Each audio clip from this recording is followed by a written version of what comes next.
38페이지 문벌귀족 사회 형성과 귀족 문화의 발달, 위진남북조 시대의 사회 문화에 대해서 오늘 같이 살펴보겠습니다. 내가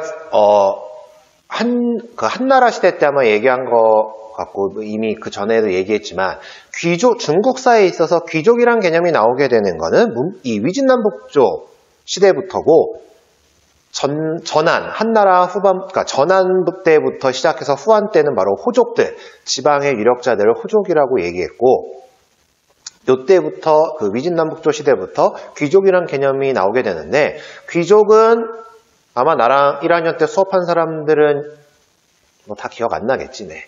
귀족은 혈통, 그래서 우리 역사로 따지면 진골귀족, 신라 때 진골귀족, 그 다음에 고려의 귀족, 왜냐하면 신분이 계속 쭉 이어지게 되니까. 마찬가지로 이 위진남북조 시대 때 왜 신분들이 계속 이어지게 되면서 지배층을 귀족이라고 하는지, 그것에 어떤 제도로 인해서 그 귀족 사회가 일어나게 됐고, 그 귀족 사회에 맞는 문화가 어떤 것들이 있는지 같이 살펴보도록 하겠습니다. 38페이지 첫 번째 줄부터 보겠습니다. 위진남북조 시대에는 구품중정제가 시행이 됩니다. 한나라 때 그 관리 선발 기억나나요?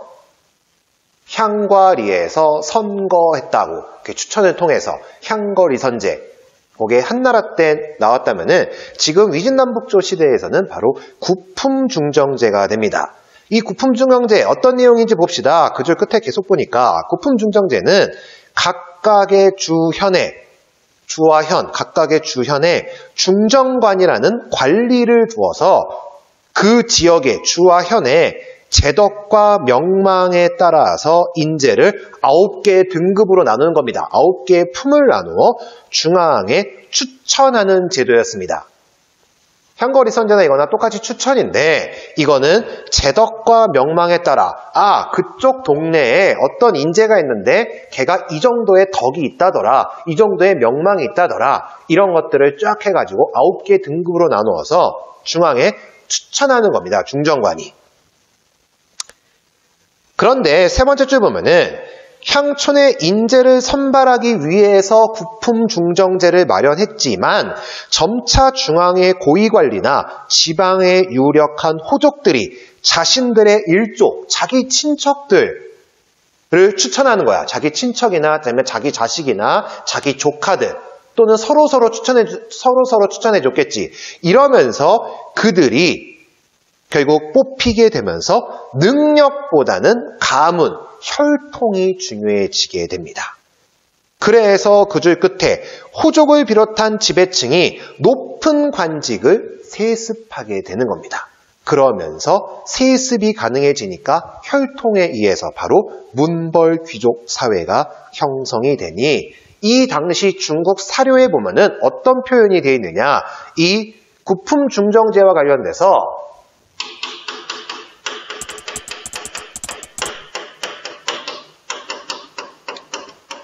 아마 내가 그 자막으로는 한문까지 써줄 건데, 한문을 읽는 건 좀 읽는데 쓰는 걸 잘 못 써서, 상품 무한문, 하품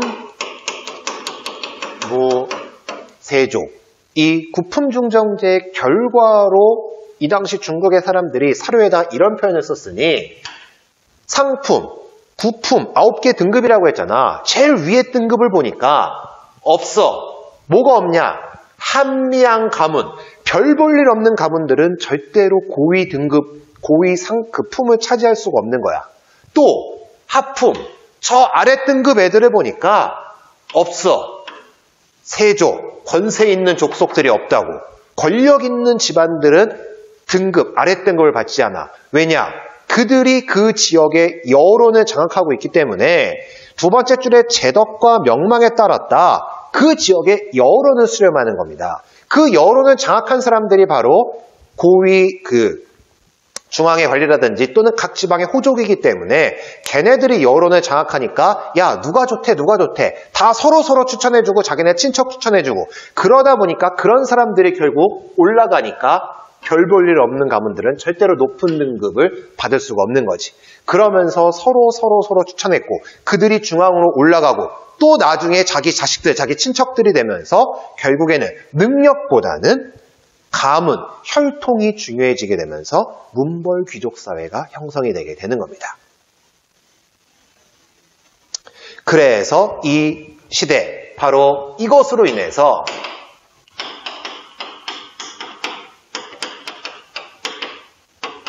호족의 귀족화, 바로 문벌, 위진남북조 시대부터 문벌 귀족 사회로 등장하게 되는 겁니다.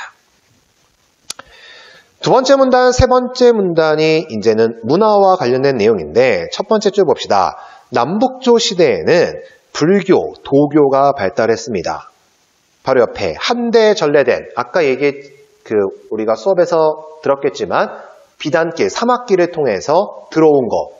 하지만 내가 수업 때는 언급 안 했지만 교과서 본 사람은 알겠지만 한대에는 불교가 별로 유행하지 않았습니다. 하지만 요 위진남북조 시대 때 불교가 유행하게 되니 그 한대에 전래된 불교, 북조의 여러 왕조들에게 본격적으로 수용됐고 왕권 강화에 이용이 됩니다. 요 북조 계통으로 가게 됐고 이 북조 계통으로 가게 되면서 왕권 강화에 이용이 됐으며 이게 우리와 일본으로 전해지게 되면서 동아시아는 불교를 가지고 왕권 강화에 많은 불교가 영향을 끼치게 됩니다. 세 번째 줄 봅시다. 북조에서는 불경을 한자로 인도에서 서역에서 들어온 그 불경을 한자로 번역했고 윈강, 룽먼 각각 이 지역에서 거대한 석굴사원이 만들어지니 우리 교과서에서는 윈강 석굴사원이 거기 사진으로 나와 있습니다. 부처의 힘을 빌려 황제의 권위를 높이기 위해 대규모 석불과 불상을 조성했고 요 북조에서 유행했던 불교, 동아시아 불교의 특징 기억나나요? 호국 불교, 국가를 보호하는. 근데 이 국가가 누구야? 왕. 중국에서는 황제. 이 윈강석굴에 만들어진 이 불상 얼굴들도 북위 황제들의 얼굴을 본따서 만들었다고 합니다.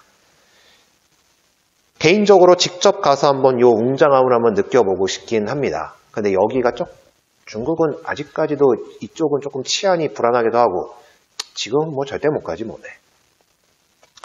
그래서 중국은 개인적으로 나는 시안, 그 다음에 요 윈강이나 룽먼 석굴 가서 한번 석굴사원 한번 보는 거. 딱 요렇게까지만 보면은 중국은 더 이상 가고 싶은 마음이 없어. 뭐 중국을 비하하는 건 아닌데 그냥 우리나라한테 안 좋은 영향만 좀 많이 끼치는 게 현재 중국이니까. 근데 한번 가서 보고 싶기는 합니다. 만약 진짜 기회가 된다면 실크로드를 쭉 따라서 한번 여행하는 것도 괜찮을 것 같긴 한데, 네. 여러분들은 한번 나중에 도전해 보면 좋겠네요. 두 번째 문단 밑에서 세 번째 줄 봅시다. 도교와 관련된 내용. 도가사상. 이거는 신선사상과 융합되면서 종교의 형태, 도교로 발전하게 되니 바로 그 아랫줄. 이 도교는 하나의 교단으로 체계화됐고 황실에 수용되기도 했습니다. 마지막 문단 첫 번째 줄. 귀족사회가 발달한 남조에서는 노장사상과 청담사상, 청담이 유행하게 되는데 노장사상은 노자와 장자, 도가사상입니다. 한마디로. 그래서 노자와 장자의 사상, 그 도가, 도교 이런 사상과 청담사상이 유행하게 되는데 두 번째 줄 끝에 귀족이나 지식인 가운데 혼란한 사회의 염증을 느끼고 지웠지만 남북조 시대 서로 이렇게 으르렁거리는 시대였잖아. 서로가 대립하는 그런. 그리고 남조도 송, 제, 양진 또 이렇게 왕조들이 많이 바뀌고 북위가 서위, 동위로 나뉘고 나중에 또 북제, 북조 이렇게 나뉘고 막 이런 혼란한 시기. 특히나 남조 지방에서는 이 귀족 문화 바로 남조가 되는데 그 귀족들이 바로 밑에서 세 번째 줄 혼란한 사회의 염증을 느끼고 속세에서 벗어나 자연과 더불어 살기 원하는 풍조가 유행했고 이렇게 속세에서 벗어나 자연과 더불어 살고자 하는 풍조, 요게 바로 청담사상이야. 이런 청담사상이 유행하면서 대표적인 사람들, 중림, 칠연이 대표적이니 죽림, 대나무 죽자 써서 대나무 숲에 들어간 7명의 현자들, 7명의 현인들, 7명의 선비들, 그냥 속세 떠나서 나 자연과 함께 살고 싶어. 대나무 숲에 들어가서 자연과 함께 대표적인 사람들이 되고, 거기 흥미진진 세계사 그 내용도 요 지금 귀족문화와 관련된 노장 청담사상과 관련된 내용입니다. 같이 보겠습니다. 옆에 설명, 도연명의 귀거래사라는 시 옆에 있는 설명부터 좀 보면은 동진의 혼란한 시대 속에 살았던 도연명, 벼슬을 그만두고 속세에서 벗어나는 겁니다. 귀거래사라는 시를 남겼는데 이 작품, 도연명은 이 작품에서 지식인이자 관리로 느꼈던 갈등과 고뇌를 접어버리고 속세를 떠나 자연을 벗삼아 살아갈 것을 선언했으니 옆에 시 한번 봅시다. 돌아가련다.